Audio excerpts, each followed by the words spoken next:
அம்ம போடுதா? இந்த அம்ம போடுறதுக்கு ரீசன் வந்து கடவுளே வந்து இறங்கியிருக்கிறாங்க அப்படின்னு நீங்க நினைச்சிட்டு இருக்கிறீங்களா? அதெல்லாம் ஒரு பக்கம் உங்களுடைய பிலீஃப். அதுக்குள்ள நான் இப்ப வரல. பட் அம்மைக்கு சயின்டிஃபிக்கா வாரிசெல்லா ஜோஸ்டர் அப்படின்ற ஒரு வைரஸ் வர்றது தான் காரணம் அப்படின்னு சொல்லப்படுது. ஸோ இந்த வைரஸ் எதனால உருவாகுது? எதனால இந்த அம்ம போடுறது சம்மர் டைம்ல தான் எல்லாருக்குமே ரொம்ப ஜாஸ்தியா போடுது. வின்டர் டைம்ல அவ்வளவா வரமாட்டேங்குது அப்படின்னு பார்த்தீங்கன்னா, இந்த சம்மர்ல தான் குப்பைகள்ல இந்த வைரஸ் உருவாகுது அப்படின்னு சொல்றாங்க. அந்த வைரஸ் தான் எல்லாருக்குமே பரவக்கூடிய ஒரு வைரஸா இருக்குது. யாருக்கெல்லாம் இது அதிகமா வருது அப்படின்னு பார்த்தீங்கன்னா, அதிக குப்பைகள் இருக்கிற இடத்துல இருக்கக்கூடியவங்க, ஹாஸ்டல்ல இருக்கிறவங்களுக்கு இது அதிகமா வரலாம். அண்ட் ஆல்சோ நோய் எதிர்ப்பு சக்தி கம்மியா இருக்கிறவங்க எங்க இருந்தாலும் இது வரலாம். ஐ மீன் அந்த வைரஸ் இருக்கிற இடமா இருந்திருக்கிற பட்சத்துல அது வரும். அண்ட் ஆல்சோ இந்த அம்மை அப்படின்றது வரும்பொழுது அந்த நபரை வந்து தனித்து வச்சிருக்கிறாங்க. அதுக்கு காரணம் என்னன்னா, ஆப்வியஸ்லி உடல்ல இருக்கக்கூடிய அந்த கொப்பளத்துல இருந்து வர்ற தண்ணி மூலியமா அம்மை நோய் வந்து இன்னொருத்தவங்களுக்கு பரவும்.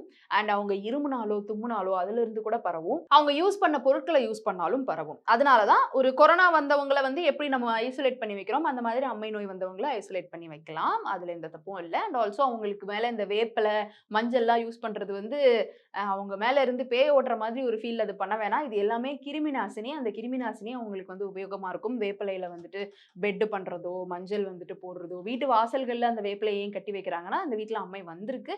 ஸோ கொஞ்சம் பார்த்து இருந்துக்கோங்க உங்களுக்கு பரவாம அப்படின்றது தான். இது எதுவுமே வந்துட்டு இது எல்லாமே சயின்டிஃபிக் கம் ஹியூமனிட்டி கலந்த ஒரு ரீசனா தான் பார்க்கப்படுது. இது எல்லாமே ஒரு சயின்டிஃபிக் ரீசனா தான் பார்க்கப்படுது. இத தாண்டி அவங்களுக்கு குளிக்க வைக்கக்கூடாது அப்படின்றதெல்லாம் எதுவும் கிடையாது.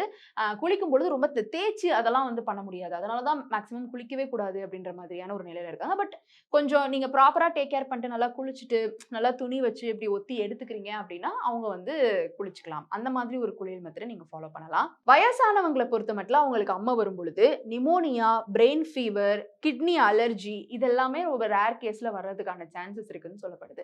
அதனால அம்மா வந்தா டாக்டர போய் பார்க்கக்கூடாது அப்படின்னு இல்ல. நீங்க டாக்டர பார்க்கலாம்னு பார்க்கலாம். டாக்டர்ஸ் சில மருந்துகள் வந்துட்டு உங்களுக்கு சஜெஸ்ட் பண்றாங்கன்னா பண்ணலாம் அப்படின்னுமேவும், அதையும் நீங்க சாப்பிடலாம் அப்படின்னுமேவும் சொல்லப்படுது. ஸோ இதையுமேவும் நீங்க ஃபாலோ பண்ணிக்கோங்க. ஸோ ஒரு தடவ அம்மா வந்துருச்சு அப்படின்னா திரும்ப வர்றது ஆப்வியஸ்லி ரொம்ப ரேர். உங்க பாடி வந்து அந்த எதிர்ப்பு சக்தி உருவாகிரும். அம்மா மாதிரியே தான் மம்ஸும் அப்படின்னு சொல்றாங்க. ஸோ கண்டிப்பா ஒரு நபருக்கு வாழ்க்கையில ஒரு தடவையாவது அம்மா வந்திருக்கும். அதுக்கப்புறம் பெருசா வந்திருக்காது. பிகாஸ் அந்த எதிர்ப்பு சக்தி வந்து உருவாயிரும். ஸோ இந்த சம்மர் சீசன்ல இன்னும் இந்த ஜூன் மந்த்தும் வெக்கையா தான் இருக்கு. ஸோ சம்மர் சீசன்ல வந்துட்டு இந்த மாதிரி அம்மையெல்லாம் வந்துட்டு போகுது அப்படின்றப்போ ரொம்ப பயப்பட வேணாம். இந்த மாதிரியான சேஃப்டி மெஷர்ஸ்லாம் நீங்க ஃபாலோ பண்ணிக்கோங்க. முக்கியமா நான் சொல்ல மறந்துட்டது என்னன்னா, நல்ல தண்ணி வந்து அவங்களுக்கு குடிக்க சொல்லுங்க. நெறைய தண்ணி குடிக்கணும். இளநீ குடிக்கலாம், மோர் குடிக்கலாம்.